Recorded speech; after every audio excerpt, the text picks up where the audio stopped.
تو ہم ان کو کیا سمجھائیں، کیا جواب دیں، ان کو کیسی نصیحت کریں کہ جہاں فقہ اور حدیث کے اندر تعارض آ جائے تو ہم ان کو کیا سمجھائیں کہ آپ کو کس پر عمل کرنا ہے، حدیث کے اوپر عمل کرنا ہے یا فقہ کی فتویٰ پر عمل کرنا ہے، یہ مجھے سمجھاؤ تاکہ میں اپنے طلباء کو سمجھا سکوں۔ تو انہوں نے کوئی جواب نہیں۔ پھر یہ آہستہ آہستہ مسئلہ بڑھتا گیا، چل کر منتظمین حضرات تک پہنچا کہ بھائی ان کا دماغ خراب ہو گیا ہے اور یہ بار بار یہ کہہ رہے ہیں طلباء کو کہ حدیث پر عمل کرو، حدیث پر عمل کرو، فقہ کو چھوڑ دو۔ تو 2-3 بار انہوں نے مجھے بلا کے سمجھایا کہ بھائی ایسے نہیں کرو، یہ کام اگر آپ ایک کام سے باز نہیں آئے تو پھر ایک ہی مسئلہ ہے کہ آپ کو نکال دیا جائے گا ادارے سے۔ میں نے کہا چلو ٹھیک ہے۔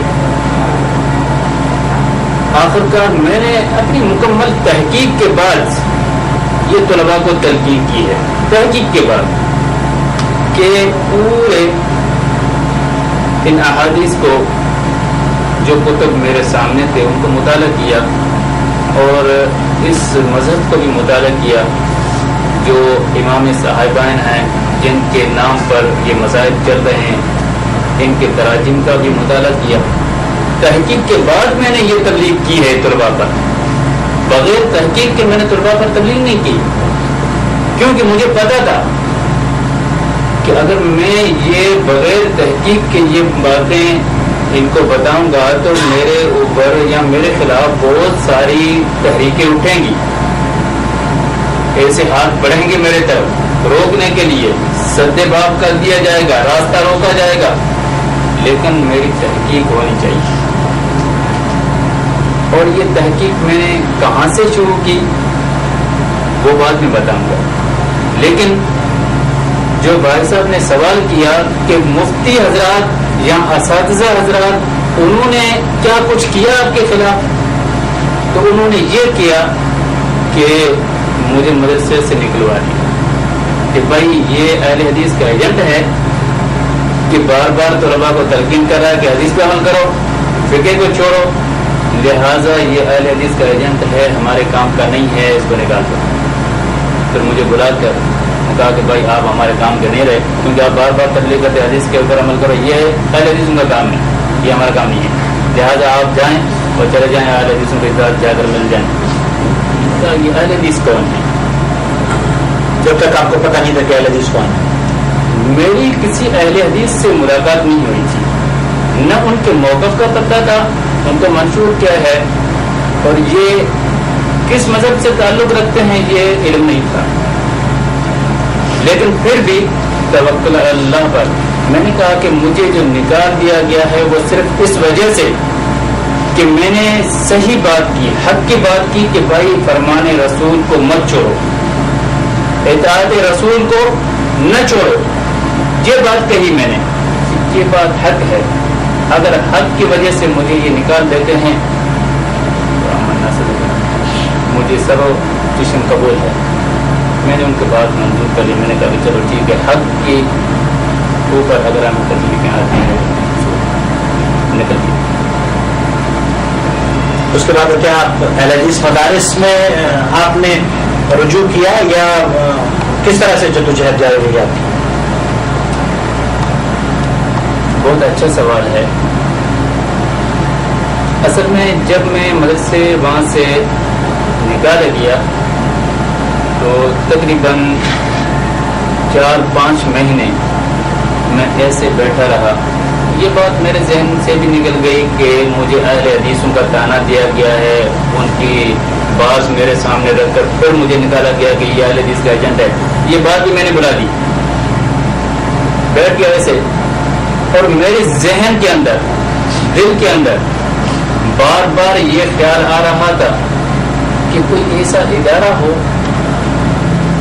چھوٹا ہی ہو، جہاں صرف اور صرف کتاب اللہ اور سنت رسول صلی اللہ علیہ وسلم کی تعلیم دی جائے، اس کے علاوہ کوئی اور چیز نہ ہو اس میں، کیونکہ علم نام ہے وحی کا اور وحی نام ہے کتاب اللہ اور سنت کا. تو یہ علم کتاب اللہ اور سنت کا ایک چھوٹا سا ادارہ قائم کیا جائے جہاں یہ دو چیزیں جس سے امت مسلمہ ہٹی ہوئی ہے یہ ان کے اندر رائج کر دی جائیں، عام کر دی جائیں کہ بھائی کتاب اللہ کو مطالعہ کرو، کتاب اللہ کو پڑھو، سمجھو، حدیث کو پڑھو، اور اس کے بعد خود بخود صراط مستقیم کو اللہ تبارک و تعالیٰ نصیب کر دے گا. یہ بات میرے دل میں کھٹک رہی تھی، اور اس کے بعد میں نے آگے چل کر پہلے یہ صرف ایک ارادہ تھا اور اس کے بعد مصمم ارادہ کر لیا میں نے کہ ایسا ادارہ ایک چھوٹا سا بنانا ہے اور مجھے ایسا ادارہ قائم کرنا ہے جہاں کتاب اللہ اور سنت کی تعلیم دی جائے، اور میں یہ کروں گا کہ کتاب اللہ اور سنت کو عام کروں گا انشاءاللہ. اللہ تبارک و تعالیٰ نے چاہا اور اس کی مدد شامل حال رہی تو میں ان دو چیزوں کو پھیلاؤں گا امت کے اندر. لیکن پھر یہ بھی خیال آتا کہ ایک آدمی کیا کر سکتا ہے اس میدان میں تو اکیلا ہوں، ایک ہاتھ سے تالی تو نہیں پھیلا رہے. تو یہ خیال بھی غالب آتا، پھر بھی اللہ تبارک و تعالیٰ کے توکل پر اس میدان میں کھڑا ہو گیا.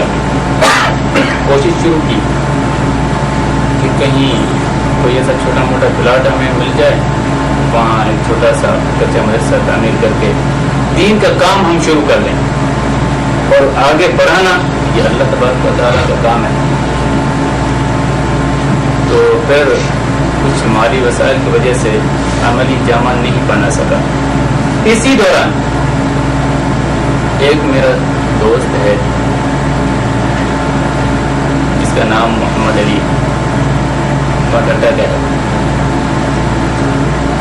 بیٹھتا تھا شام کے ٹائم میرے ساتھ. انہوں نے ایک دن آ کر مجھے کہا کہ شیخ صاحب 1 سال سے مجھے کچھ لوگ پریشان کر رہے ہیں. میں نے اس سے پوچھا کہ بھائی کیوں پریشان کر رہے ہیں، کیا وجہ ہے؟ کہتا ہے کہ وہ آپ کی ملاقات ان سے کراؤں گا، آپ قائم کیا تو میں ان کو دعوت دوں اور آپ کی گفتگو ان کے سامنے کرا دوں. مجھے بہت تنگ کر رہے ہیں. میں نے کہا کون ہے، کس مذہب سے تعلق رکھتے ہیں، کوئی قادیانی ہے، عیسائی ہے؟ کر نہیں، وہ اہل حدیث ہے. جب انہوں نے یہ بات کہی تو مجھے وہ بات مدرسے والی یاد آئے گی کہ انہوں نے مجھے اہل حدیث کا گانا دے کر نکالا تھا کہ بھائی تم اہل حدیث کا ایجنٹ ہو، چلو ٹھیک ہے، ایک بہانہ مل گیا.